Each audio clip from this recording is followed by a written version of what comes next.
Hello friends, मैं हूं राकेश रजक और आप देख रहे हो झटपट स्टडी यूट्यूब चैनल। आज के इस वीडियो की शुरुआत मैं अपने साथ हुई एक घटना के साथ करना चाहूँगा। तो हुआ कुछ यूँ कि यहाँ पर एक पात्र था मेरे पास जिसमें जल भरा हुआ था, यानी कि पानी भरा हुआ था। मैंने क्या किया, उसमें अपनी एक उंगली डुबाई तो मैंने देखा कि उसका जो स्तर है पहले यहाँ था तो अब बढ़कर यहाँ हो गया। मतलब कि इतना पानी बढ़ गया पहले से, मतलब पानी का स्तर इतना ऊंचा हो गया। अब जब मैंने उसमें अपनी पांचों की पांचों उंगलियां डुबो दी तो क्या हुआ, पानी पहले से भी ज़्यादा ऊपर उठ गया। तो ऐसा क्यों हुआ? इसके अलावा मैंने जब कोई वस्तु डुबोई या फिर मेरा हाथ ही, तो मुझे ऊपर की तरफ कुछ फोर्स ऐसा लगा कि कोई मुझे बल दे रहा, मुझे बाहर फेंकने की कोशिश कर रहा है।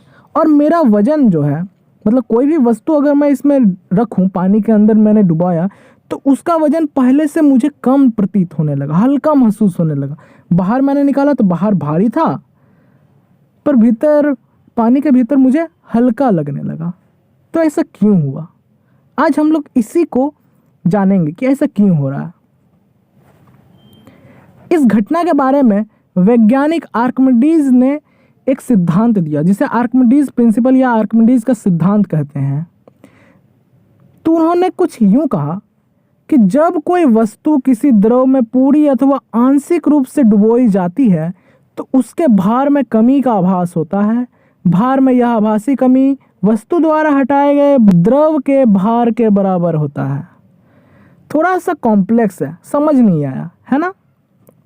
चलिए हम इसे छोटे छोटे टुकड़ों में बांट कर समझने का कोशिश करते हैं। जब कोई वस्तु, यानी कि कोई भी वस्तु, आप अपना हाथ ले लो, अपना पैर ले लो, या फिर कोई गेंद ले लो, कोई भी चीज़, ठीक है, कोई भी वस्तु किसी द्रव में, द्रव यानी कि आप गैस ले लो या फिर लिक्विड ले लो, यानी कि तरल ले लो, ठीक है, गैस या फिर तरल, कोई भी चीज़, ठीक है, ठोस नहीं, गैस अथवा तरल। द्रव यानी कि गैस भी होगा, तरल भी होगा, पूरी अथवा आंशिक रूप से डुबोई जाती है।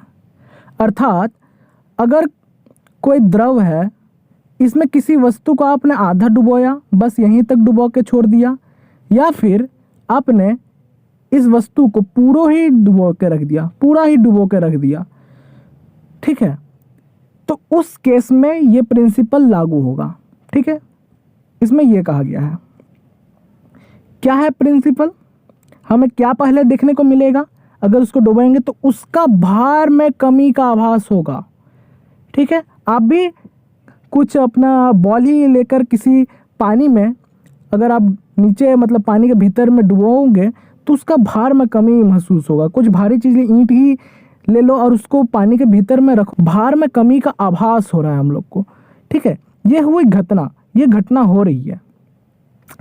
तो आर्किमिडीज ने मेनली हम लोग को ये बताया कि ये जो भार में कमी हो रहा है ये क्यों हो रहा है। ठीक है, ये क्या हो रहा है, ये कैसे हो रहा है? उन्होंने बताया कि यह आभासी कमी वस्तु द्वारा हटाए गए द्रव के भार के बराबर होता है। अर्थात इस वस्तु ने जितना भी मात्रा में द्रव को इस जगह से हटाकर इस जगह पर ढकेल दिया, उतना का भार जो है इसमें से घट जाएगा, इसका ओरिजिनल वेट से घट जाएगा। इसके बारे में अभी हम लोग देखते हैं कि क्या हो रहा है। इसको एक्सपेरिमेंट से समझने की कोशिश करेंगे तो अच्छी तरीके से हम लोग को समझ में आएगा। देखिए, यहाँ पर एक वस्तु है, ठीक है, ये कोई पीली रंग की बॉक्स मैंने लिया, इसका वजन मैंने हवा में, मतलब एयर में, इसका ओरिजिनल वेट जो है 15 किलोग्राम फोर्स है।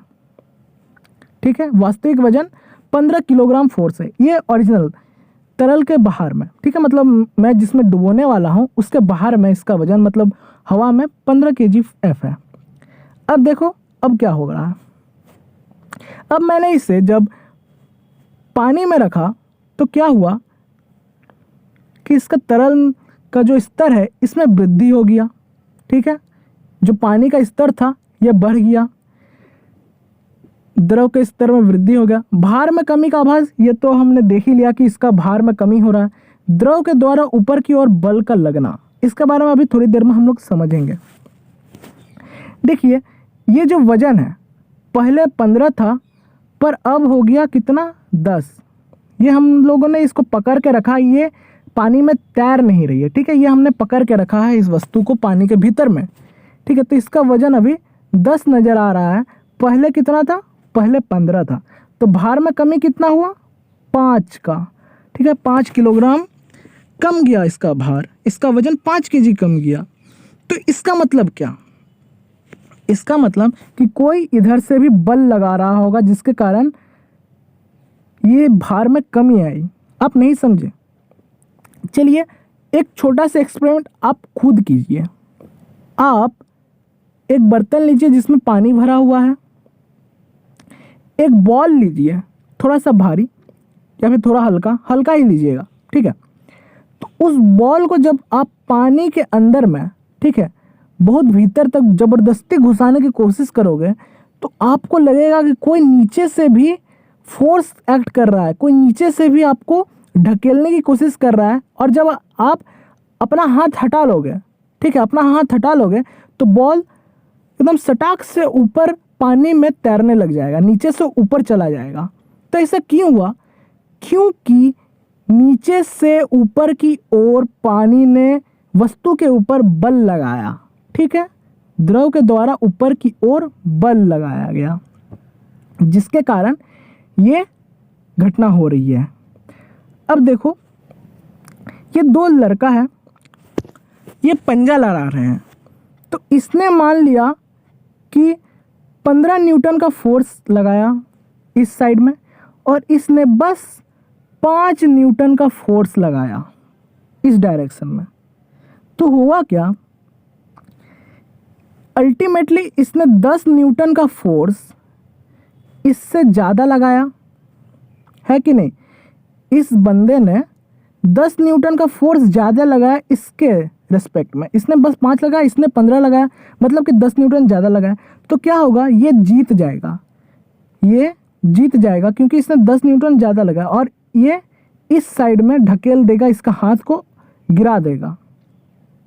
तो वही इस केस में भी हो रही है। देखिए यहाँ पर क्या हो रहा है, ये 15 केजी फोर्स नीचे की ओर लग रही है जो कि इसका वजन है, ठीक है। हमें अभी पानी के भीतर जब इसने मतलब पानी के भीतर में जब इससे रखा तो इसका वजन आ गया 10, अर्थात कि नीचे से भी कुछ फोर्स लग रहा उल्टे डायरेक्शन में।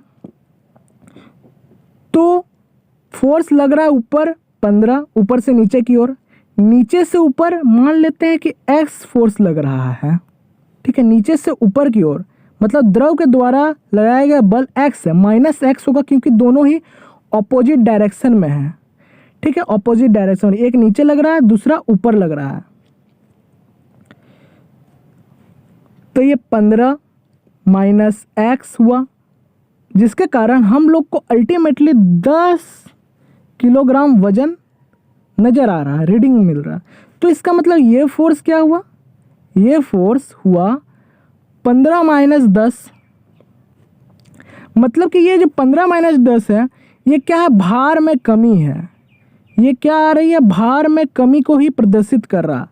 मतलब इससे आप क्या समझे कि नीचे जो फोर्स लग रहा है ऊपर की ओर, नीचे से जो फोर्स ऊपर की ओर लग रहा है, ठीक है, वो भार में कमी के बराबर है।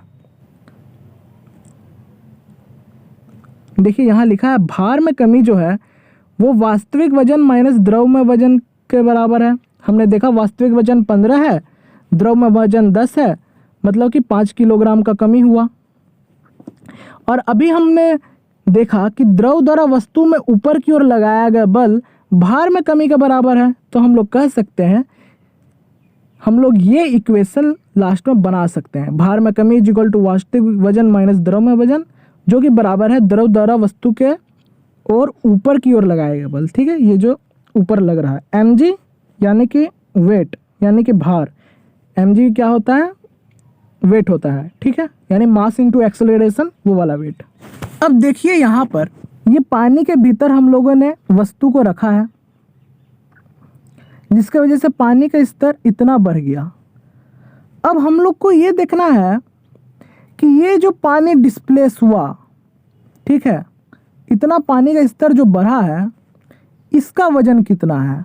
क्योंकि आर्किमिडीज ने बताया जितना पानी इसने हटाया, इतना पानी इसने हटाया, अपना वॉल्यूम के हिसाब से पानी जितना था उसने उस जगह का पानी को हटाकर इसे अपने ऊपर डिस्प्लेस कर दिया, ये हुआ।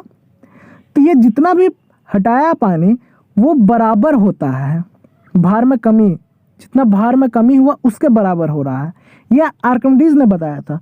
तो चलिए इसको एक बार देखते हैं कि हुआ कैसे।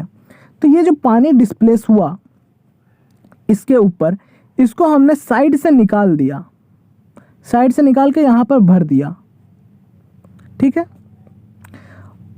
अब हम लोगों ने तो पहले देखा कि 5 kg का लॉस हो रहा है, मतलब 5 kg वजन में कमी आ रही है। तो अब हम लोग इसको भी अगर वजन करें तो कितना आएगा? इसका वजन आएगा 5, अर्थात कि जितना पानी इसने डिस्प्लेस किया, इस वस्तु ने जितना पानी डिस्प्लेस किया उसका वजन जो है भार में जितना कमी हुआ उसके बराबर है। भार में जो आभासी कमी हुआ है, ठीक है, वस्तु द्वारा हटाए गए द्रव, ये वस्तु द्वारा हटाया गया द्रव है, उसके भार के बराबर होता है, ठीक है। मैं आशा करता हूँ कि ये आपको समझ में आ गया होगा। तो एक बार हम लोग फिर से रिवीजन कर लेते हैं कि आर्किमिडीज का प्रिंसिपल क्या कहता है। जब कोई वस्तु किसी द्रव में पूरी अथवा आंशिक रूप से डुबोई जाती है, अभी हम लोगों ने पूरी रूप से डूबी हुई वस्तु को देखा, पर आंशिक रूप से अगर कोई वस्तु डूबी हो, ठीक है, मतलब आधा डूबा हुआ आधा ऊपर में हो, तो उसके लिए भी ये वैलिड है आर्किमिडीज का प्रिंसिपल। तो उन्होंने कहा कि उसके भार में जो कमी का आभास होता है, अभी हम लोगों ने देखा कि जो भार में कमी हो रहा है, भार में जो आभासी कमी हो रहा है वो वस्तु द्वारा हटाए गए द्रव के भार के बराबर होता है, जो अभी हम लोगों ने लास्ट में देखा। यहाँ पर जो देखा हम लोगों ने, इसका भार इसके भार में जो कमी आया उसके बराबर में हो जा रहा है, ठीक है, उसके बराबर में हो जा रहा है, ये देखिए। तो मैं उम्मीद करता हूँ कि आपको आर्किमिडीज का प्रिंसिपल अच्छी तरीके से समझ में आ गया होगा। अगले वीडियो में हम लोग नीचे से जो ऊपर का और फोर्स लग रहा है इसके बारे में पूरी डिटेल में बात करेंगे कि ये फोर्स कैसे लग रहा है, इस फोर्स के कारण कैसे वस्तु फ्लोट करती है, अर्थात कैसे वस्तु तैरती है, ठीक है, उसके बारे में हम लोग बात करेंगे किस तरीके से वस्तु तैरती है। और हम लोग तैरने के नियम के ऊपर भी बात करेंगे, उसी से हम लोग तैरने का नियम क्या होता है वो भी जानेंगे, ठीक है। तो नेक्स्ट वीडियो आप जरूर देखिए, बहुत ही इंपॉर्टेंट होने वाला है वो वीडियो।